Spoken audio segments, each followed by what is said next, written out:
Well, hello, this is Clark's Place again. Today, as you see, I've got all the plastic shields laid out. We've got a left side and a right side, and I've gone through with washers. These are all the fasteners that hold these. And what I'm going to do is I'm going to blast them all. That's the right answer. And then I'm going to stand them up and probably put a coating on them of like a stainless steel paint coating that I've got. So, like those. How those look? They'll probably look very similar. Gotcha. So if you want to follow me over here, we'll show them the blast cabinet. Alrighty. What we do is we lift our garage door up a little bit, have a vacuum cleaner or shop vac that comes around here into it, and you'll see I'll turn it on. Harbor Freight, 150 bucks. Turn it on and it closes, doesn't want to open. Yeah, it pulls the gloves in. You can see it pulls the gloves in. And then inside here, so you don't lose these, we have a screen. Let me turn the light on. We've got our Milwaukee light that we hook over the top so it lights it up. And our gloves and our blaster and our white sand. I'm not sure how it'll turn out with the sweeper going. It's going to be super noise reduction necessary to hear us. Yeah, it'll be loud with that sweeper. Well, wait a minute. How's that? Better? Probably a little better, yeah. Okay. So what we do is we grab a bolt. We need the air hooked up. Helps if you put the air on. It helps with air. And you can hold each one of these. And it just takes all the corrosion off. And all the plastic or the rubber undercoating.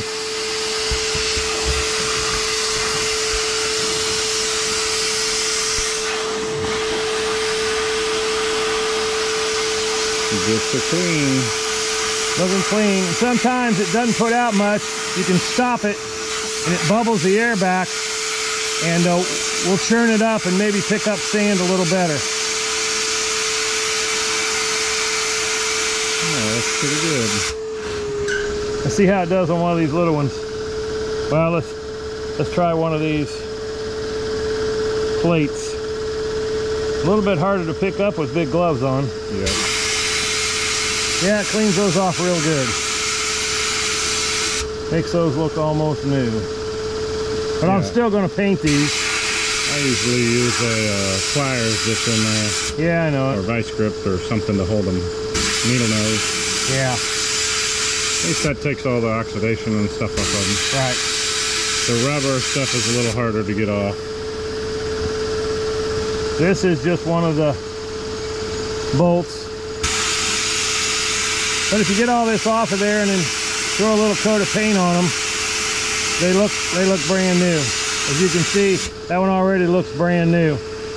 And if the threads have a lot of corrosion on them, you go ahead and hit the threads. That way they're going to work just like they should. Let's see what else we got. Got one of these type. They're pretty cruddy. As you can see, it's got all that undercoating on there. Our blaster, it works really well. You got to hold it on there for a little bit sometimes, but it's not an industrial type that will strip the car paint like in 5 seconds. If it's just paint, it blasts pretty good, but yeah. As you can see, it does a very, very nice job. I mean, you could put these on there just like that, and it's just like from the factory, but I think they have a little bit of a glaze coating on them. Zinc coat. Zinc for protection, which I'm sure I blast that off of there. But I'm going to paint it with some gray stainless paint. This one is really full of stuff. Yep. But you can hear the compressor in the background, and it doesn't look like it's blowing out much sand. Just push it up against There it goes. Yeah, that's a little better. Well, we've also got it going through the wrong hoses. That's probably regulated. We've got it, the pressure turned down for painting. Probably. And this needs to be up to 150 pounds, so it's really blowing out. I don't think pressure's up enough. May not be. But you get the idea. And when I get all this done, I'm going to go back and clean all those plastic shields. And then hopefully I can spray. I've got to blast those in here. Just do it from real far away so it doesn't eat through the plastic. Might work. Yeah, it might work. I mean, I'm going to paint them with the plastic upholstery paint, like you paint a console with. Yeah, I like plug the whole end. Like I put it on my index finger. Yeah. And I just... All right, let's see. Cover it right now. I will. Let me get it. Before you start, and then when you blast it, it blasts it back through and blows out and blows some air down in the cavity. That's good enough. I think the pressure needs to be turned up. Probably. I mean, for what I'm doing, it'll get them, but it would go a lot faster. We might even need a little more sand in this crazy thing. Yeah, we'll probably do the same sand too. Yeah, I like completely clog the end, like shut it off to where it blows all the air. I guess since I'm not doing it, I can't tell that it's blowing it down in. I just don't see that it's throwing out a whole lot of sand. So let me go crank up your pressure. All right. That one blasted off pretty good though. Might just be tough stuff too. Yeah, I think it's tough. Yeah, because all that's blasting really quick on that one. Yeah, all that's gone immediately. So it's just tough stuff, and it is. It's maybe air pressure needs to be up. So this is really a tough one, but it takes it off. Sometimes you just have to be patient. The big P word, patience. When you're blasting paint off of something. All right, let me try to turn the pressure up. Okay. We'll come back to this. All right. All right, what do these look like? You can see. Pretty good there. They look brand new. I'll stick them in a box, poke down in. Oh, I can see the one that you didn't do there. Yeah. It was Rust City. That was rusty. Yeah, maybe do a few more, but... All right, yeah. We'll cut back to getting some paint on after he's blasted all of them here. Okay, here we've got I'm actually using a stainless steel detail coating and just started putting a few coats on all these parts. You got to get around and get every side of them. And I usually put, I don't know, maybe 3 to 4 good coats. Stuff dries so fast, so I just keep barely spritzing it so you don't run it. That's good, 3 or 4 coats. And then got to buy a fan here so it pulls everything out. Then the other parts, all the plastic, I went ahead and just kind of blasted them. They were, I don't know, dirty, definitely dirty, but had a little paint on them. I will take some scat to get all the dirt, anything else that didn't come off, and to clean them up. But a little bit of the blasting will etch them just a little bit, probably make it accept the paint a little better, especially these that you can't really sand or do anything down inside here. But you can see it's a little frosted, so that'll be good. It'll adhere the paint really well.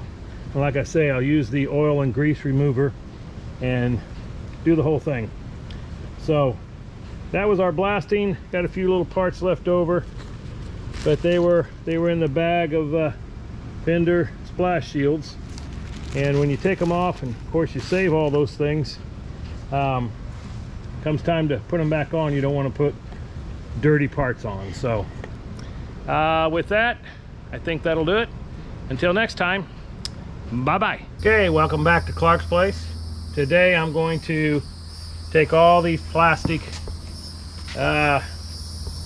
splash shields, screens for over the cow, and I believe this is, you said that's a guard for the K-member? Yeah, I think it's K-member.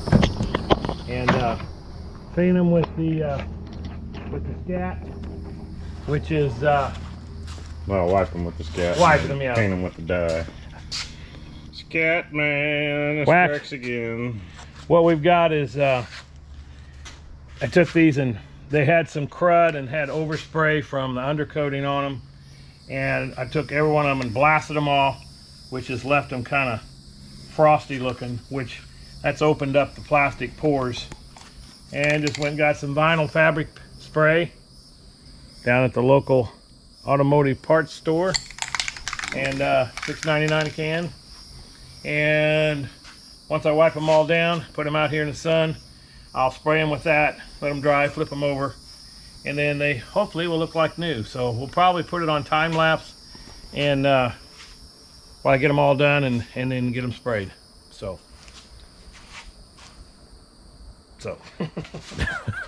I don't know if you want to put it on time lapse.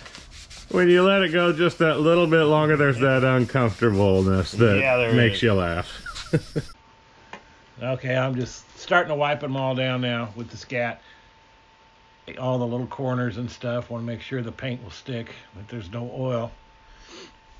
Yeah, I think I was in the peanut gallery over here just watching you. I think I got it set up on the tripod for you. Yeah, there I'm spraying. Oh yeah, got the spray out. And how many coats do you end up doing on this? I don't know, probably 2 to 3 coats. It's that vinyl and upholstery spray, so I figured that would stick to the plastic really well. And you blasted them in that? Yeah, I blasted them first. Kind of opened up the pores and made them coarse that paint would go right into and lay down pretty good. Yeah, that way it should stick and not get weathered and flake off of there. I just flipped 2 there, so we're flipping them over as we go. It's drying really, really fast in the sun. Yeah. Florida sun will do that to paint out there. So yeah, but I've sprayed those before years ago, and they will like to flake off like potato chips. It's hard to get it to stick to the plastic if there's oil and dirt on them. You wiped them all with the scat stuff, and then didn't have a blaster before to really blast it all off either. And I didn't see that part. That went pretty good. All the stuff coming off of them. Yeah. Very it did really well. I think I used almost a whole can on all those parts. But you can see right there, it just really makes it nice and black. You can almost see it drying as it goes there as you're spraying. So that's it for this section of audio. Okay, what I'm going to do here today is I'm up inside the wheel well where we have the new shields that I just painted. Going to install one. This is on the driver's side. First thing we got to do is get it in place of where it goes. Pretty easy to see exactly where this thing lines up. There's a bolt hole down there, which I happen to have right here.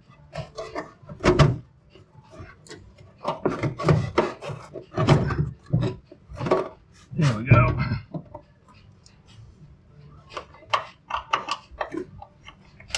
Get it put on, and the bottom will be anchored in where it should be.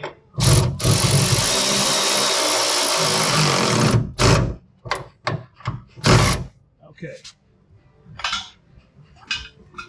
Next we have smaller screws. There we go.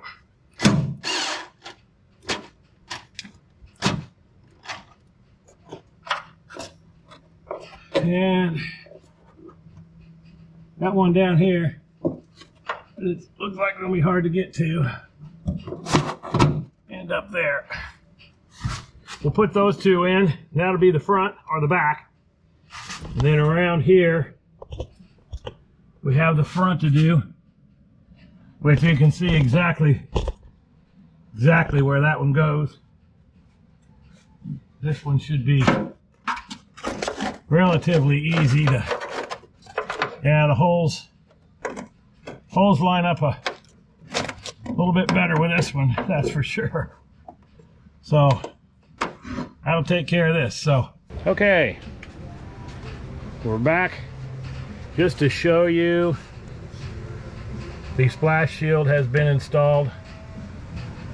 Looks real nice. This is the, of course, passenger side, and front part nicely all installed. And this side, same thing.